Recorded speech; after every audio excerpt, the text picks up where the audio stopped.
Hey guys, Dr. J here. In the previous episode, we completed World 3-3, defeated the Old Monk and saved Lord Rydell. We also created the boss weapon Insanity Catalyst. Today we will enter World 4. It's a pretty cool world, I like it a lot. In 4-1 we will also meet a very interesting NPC, one that appears in every Souls game.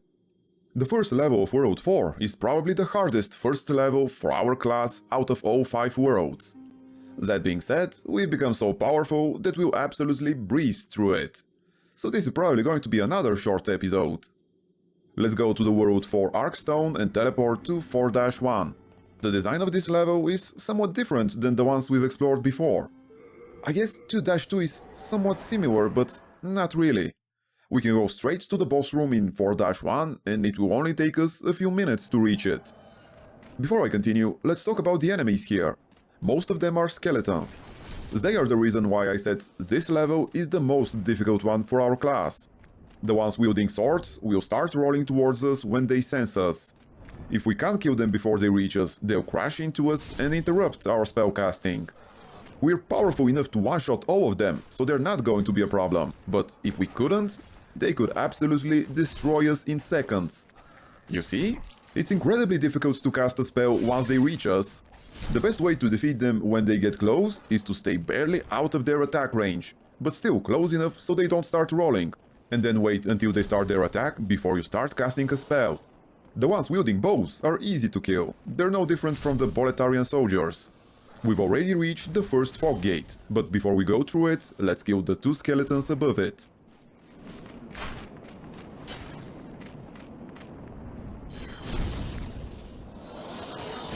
Good. Okay, let's go back to the level design. There are a lot of areas that are completely optional. We will of course explore all of them. We just got a Talisman of God, which will allow us to cast miracles, similarly to how we use the Catalyst for spells. We haven't had a need for casting miracles so far, but we will probably use at least the Evacuation Miracle once we reach the end game. It will save us from having to spend money for Shards of Arkstone. On the other side of the fog gate, we can see a familiar figure. I guess this was supposed to be our chance for revenge for killing us in the tutorial area. In reality, this is not the same demon we encountered in the tutorial. The Vanguard demons are not boss monsters. They're just very powerful demons. Despite leaving a boss demon so, they do not change the world tendency and, as we can see, they're not unique. Wow, the storm beasts are really annoying. The storm beasts are the flying mantises we can see in the sky. Their only attack is this spear they're shooting and can be easily killed, as long as we're able to hit them. If possible, we should try to kill them. At least the ones flying in this area, since we'll be spending some time in this courtyard. Great. They also give a decent amount of souls, so it's definitely worth our time killing them. And like I said, they have very little health, so as long as we're able to hit them, they'll die. It's important that we pick up the Grey Demon Soul of the Vanguard Demon. Well, we already have it after we killed his brethren in the tutorial area, but if you didn't, you should definitely pick this one up, since we'll need it to create a boss weapon.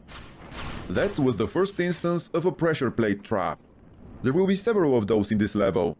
They're pretty easy to spot and avoid. And this is our first encounter with a dual katana wielding black skeleton. Just like the Red Eye Knights in World 1, they are a stronger version of the regular skeletons.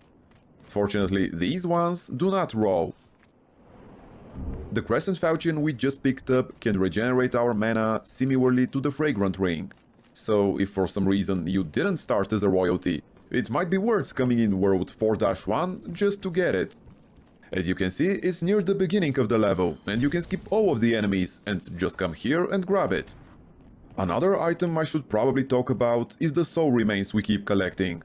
They are a consumable that we can use to distract the enemies. Once thrown, all enemies in the immediate vicinity will focus on it. The copper key we found can be used to unlock the cell of an NPC in this level. We'll get to meet him in just a bit. Okay, back to the soul remains. They can be extremely powerful, because only the bosses are immune to their effects. So if we find a particularly difficult enemy, we can use them to chain backstab them, or keep casting spells at them by repeatedly throwing them in front of us.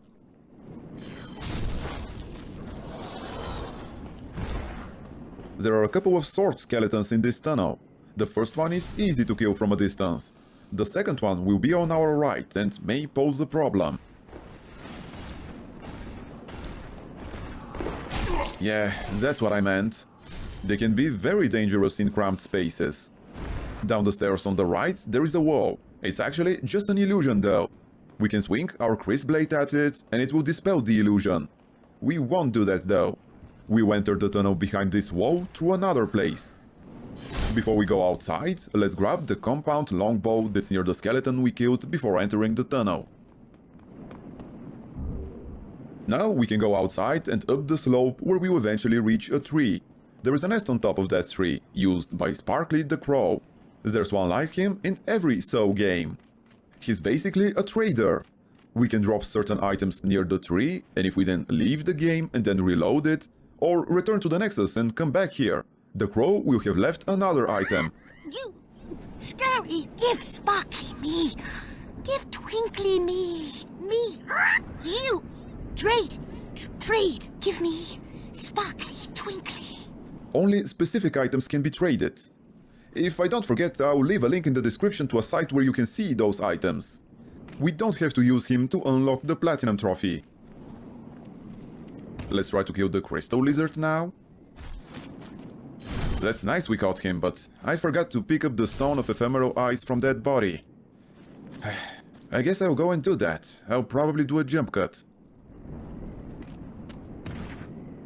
We don't really need it, but it was just a short trip back. Okay, so now we need to go back to the courtyard and then down the hole in the ground next to the Vanguard Demon. Oh, there's an item over there we missed. Was it from the Storm Beast, perhaps? It's a shard of Cloudstone, so probably. Here's the hole, and right next to it is the second fog gate. Like I said, we could very quickly reach the boss room in this level. There is another pressure plate trap here. And nothing else here. We should enter the tunnel now. It looks like it's a dead end, but it's actually just another illusory wall. Once we dispel it, we can kill the couple of skeletons in this tunnel. The fork that leads to the right is where we would have come from if we entered the tunnel through the previous illusory wall. If we did that, we would have been ambushed by these two skeletons, which is obviously not ideal. The last thing we need to do here is to use the copper key we found to free an NPC.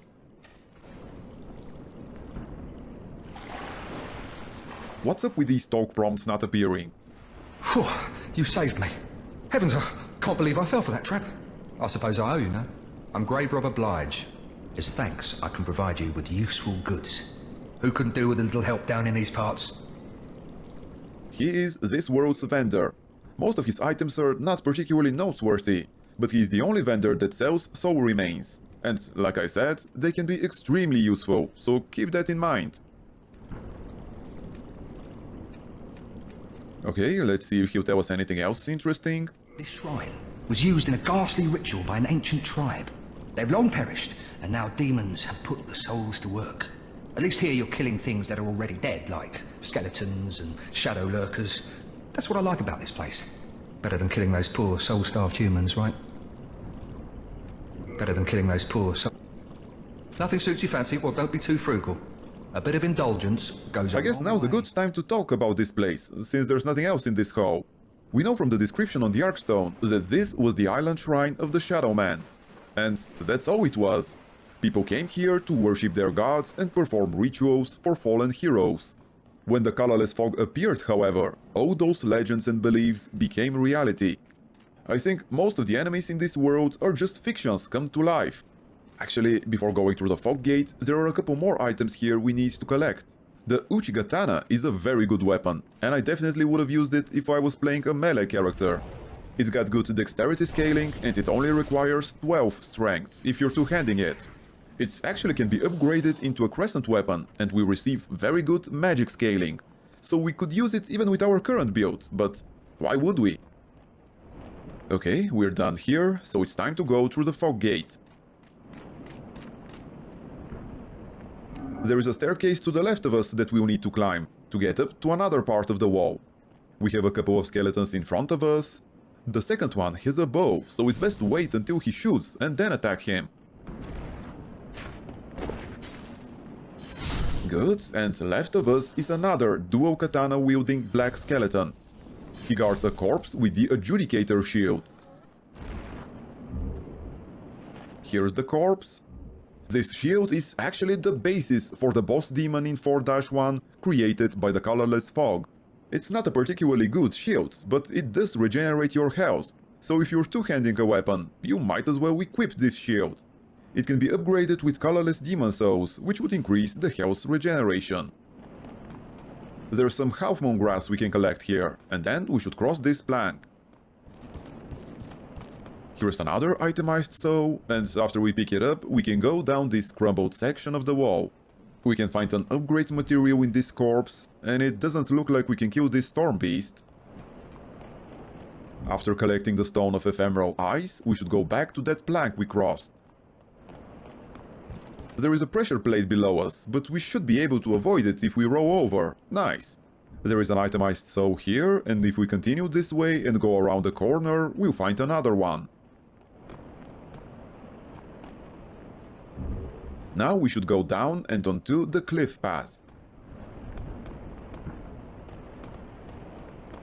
There are several skeletons on this path, and it may get a bit dangerous if we have to deal with both the storm beasts as well as the skeletons.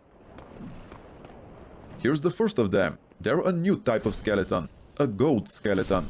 They are quite a bit tankier than even the black ones, but are fairly easy to deal with, since they're also very slow. It's nice that we got the storm beast as well, but there are more of them. Yeah, here we go. Nice. There is another gold skeleton in front of us. Their huge cleavers can halve any incoming damage, so keep that in mind. We'll still be able to kill them with a couple of soul arrows though. And over there is the last of the gold skeletons in this level.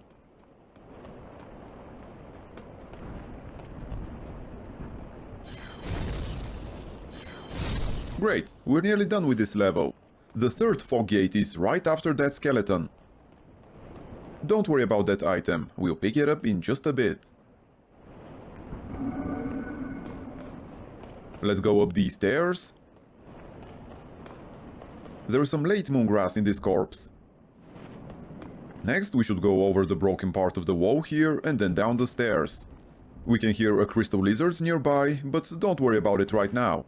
This upgrade material was the item we saw before we went through the fog gate, and the crystal lizard is over there. Dang, we missed it, but we should still be able to catch up to him. Good.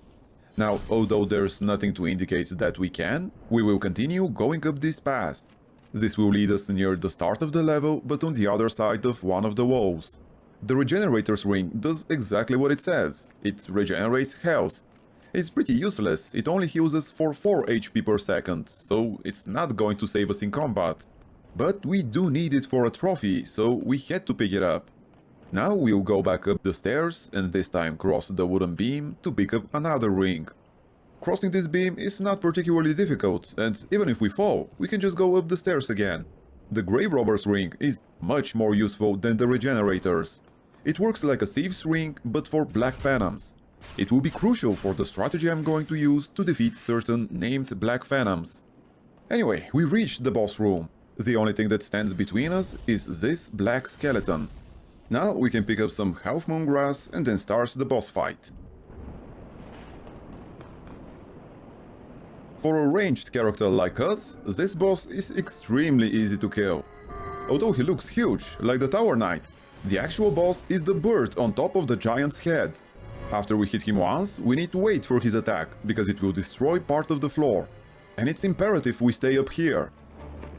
Looks like we'll have to attack him once more. Okay, here we go. Now we should cast another Soul Ray and then immediately dodge backwards. Damn, we don't have enough mana. Let's dodge his next attack, use a fresh spice, and then go bait another attack, dodge again, and finally finish him off. Well, that was kinda anticlimactic. Anyway, he's a really easy boss, and we can kill him this way regardless of our attack power. It only took us 4 casts of Soul Ray, but his pattern doesn't change, so it wouldn't matter even if we needed 40 casts. There's an itemized soul over here. Okay, we're done with 4-1. Let's collect the boss demon soul and return to the Nexus. As usual, we'll store our items, repair and increase our level. While we do that, let's talk about the boss. If you equip the Adjudicator shield, you'll see that the entity depicted there looks exactly like the demon we just killed. The Shadow Man believed that the Adjudicator oversaw the judgment of the dead, punishing them for their sins should they have committed them.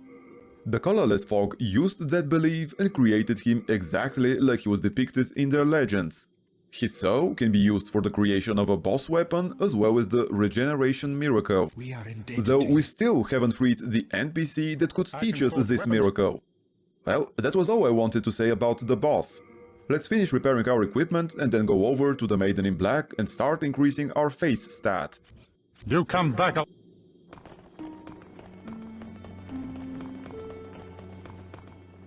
Thou seeketh soul power, dost then touch the demon.